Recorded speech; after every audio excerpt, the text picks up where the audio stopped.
r/AskReddit. What makes you sad always?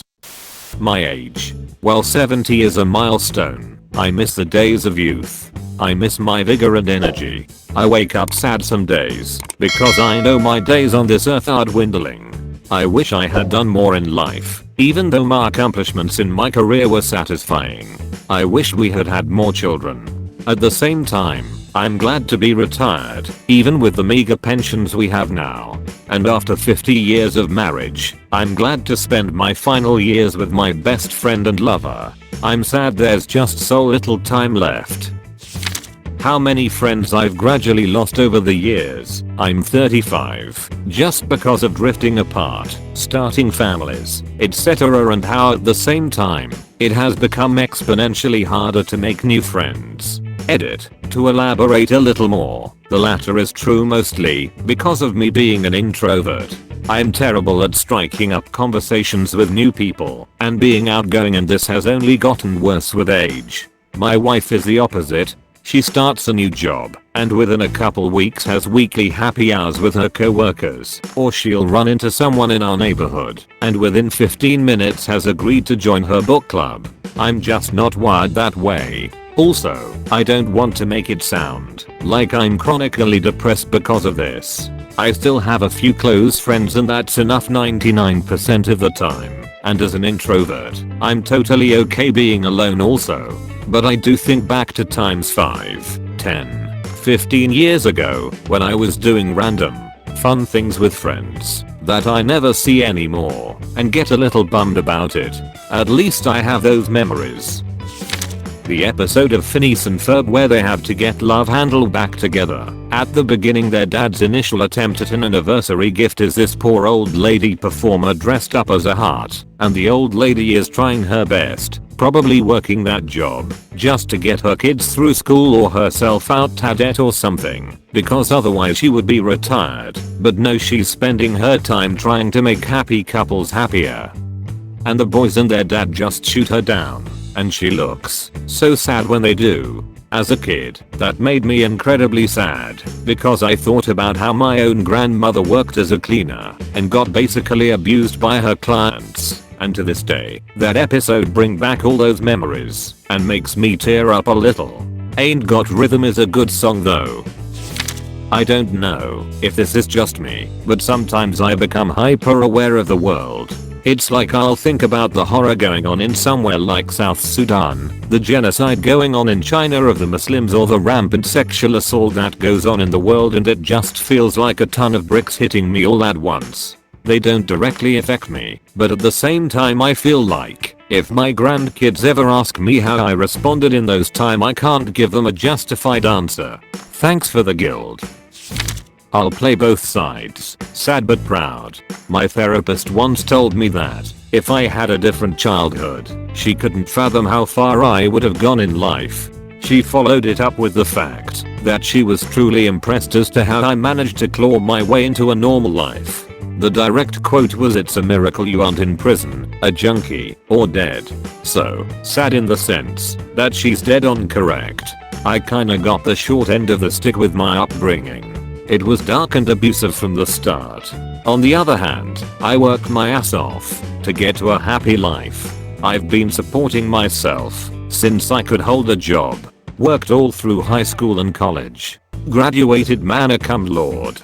I didn't have a family to ask for help, so I had to figure it out on my own. Now I have a beautiful wife, a home, too many dogs, and a pretty solid job. Am I a bit prideful? Yeah. Does it bum me out that sometimes I feel like I could have had a different life if I'd been put into the foster system? Occasionally. What I do know is that every morning I wake up next to the love of my life and a home that I can call my own. Kinda rambled off topic there. I suppose I needed to rant. When my girls were little, we were in the woods with their mom and some other family. My older one was 6 and my younger one was 4. Me and my older daughter started crossing a creek, mostly stepping on stones. I was holding her hand, but sometimes we had to get into the water.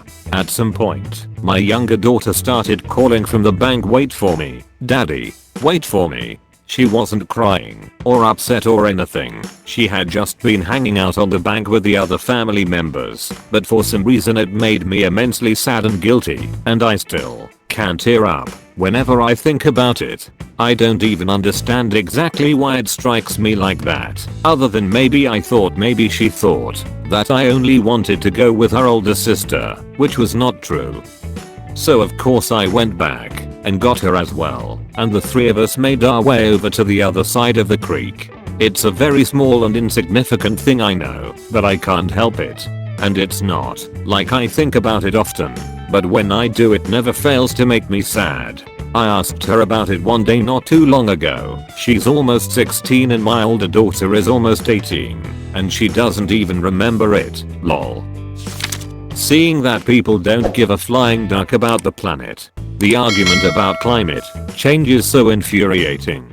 I don't care that you don't believe the studies that humans are causing climate change. Just get on board with the idea that smog and pollution are a bad thing. Jesus Christ, it's not that ducking difficult to agree with.